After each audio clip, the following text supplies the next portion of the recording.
FORA.tv. The world is thinking. Not only did they want more food, they wanted better food. And I noticed that they preferred cooked food over raw. Lately, if they didn't like something, they would leave it in the trough to rot in the sun. We were going to have to upgrade. Driven by the pigs' desires, that evening, Bill and I decided to journey with our station wagon, aka the slot bucket, into a new frontier, the Tony part of Oakland, where high-end restaurants were springing up like mushrooms. We cruised past the Nouveau Mexi place, the wood-fired pizza joint.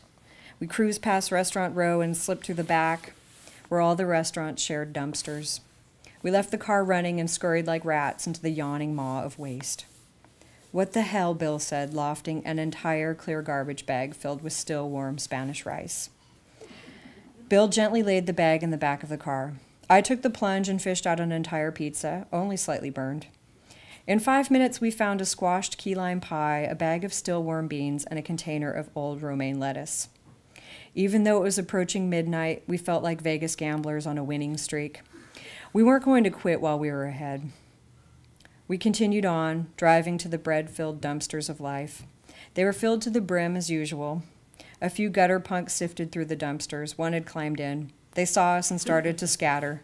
"We come in peace," I said when we got out of the car. We wandered over to the bin. "Looking for something special?" I asked the kid with the mohawk and a nose piercing. "Cinnamon twist," he mumbled, tossing whole baguettes and bags of dinner rolls out of the way. That was the bakery's holy grail, an eggy, sweet loaf spiked with cinnamon that best of all came secured in a plastic bag. I grabbed whatever loaves were closest. I dropped a few on the dusty pavement, then picked them back up and threw them into the car. I looked back at the punks who, watching me, seemed a little repulsed, not knowing they were for the pigs. I waved as Bill snagged a few stale baguettes for the rabbits, and we were on our way.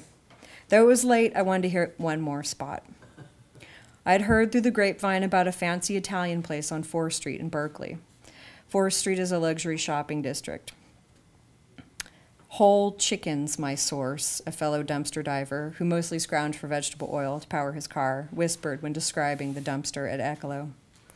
The pigs needed protein. Maybe they would prefer fresh, free-range chicken carcasses to Chinatown fish guts.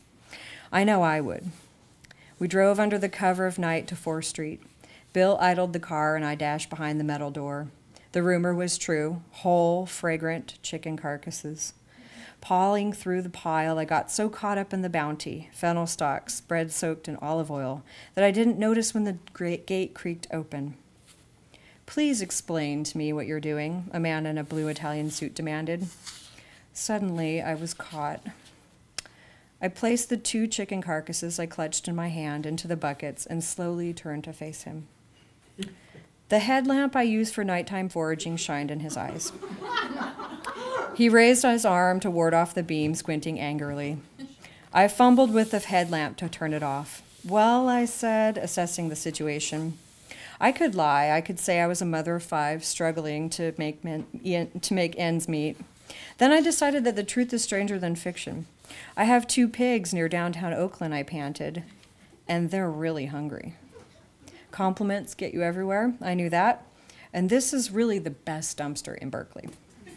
The man smirked. I could smell his very subtle cologne. I didn't want to think about what I smelled like.